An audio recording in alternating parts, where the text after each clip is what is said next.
Patriotisks jūtas var raisīt ne tikai dziesmas un kino, bet arī ēdieni. Sandra Kalniete, būdama mūsu valsts pārstāve dažādās valstīs, Latvijas vārdu popularizēja arī ar ēdienu kultūras palīdzību.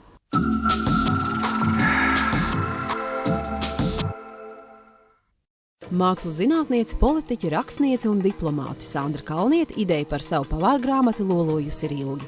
Līdz mēģinot sakarīgi aizpildīt garlaicību biežajos darba ceļojumu lidojumos, tika pierakstīti stāsti par dzīves garšu, kas realizējušies ēdienos. Es domāju, ka tas ir vairāk nekā pavārgrāmata, lai gan es esmu arī piegājusi kā tāda kaismīga amatiere ļoti precīzi receptēm.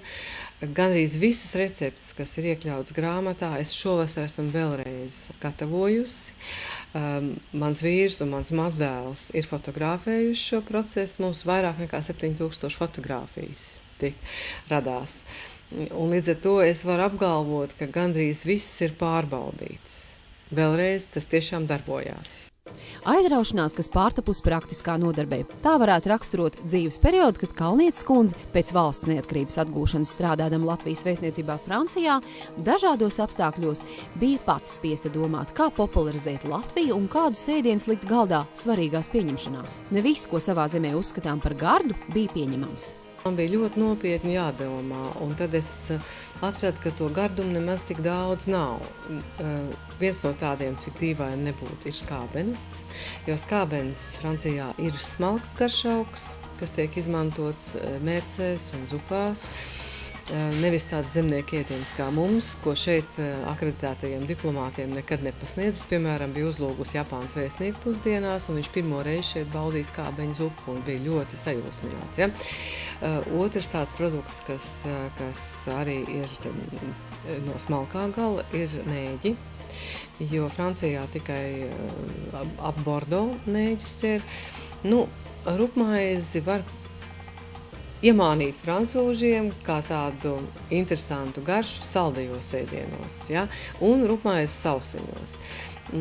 Siļķi tā ir liela prastība, cūgaļa tā ir tikai ikdienas ēdienas, gailens ir tiešām un baraviks tas ir no smalkā gala, un es teikšu tā, ka tur gaileņu un baraviku ziņā latvieši pēc tām prasību standarta ir daudz augstāk.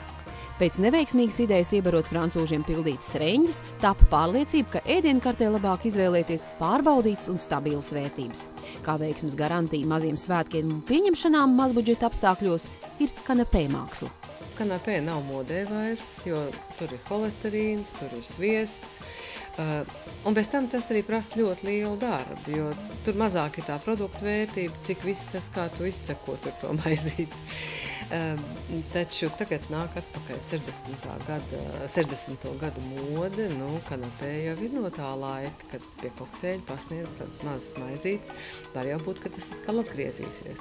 No Sibīrijas pieticības caur padomu laiku garšai līdz pat gārdēžu izsmalcinātībai.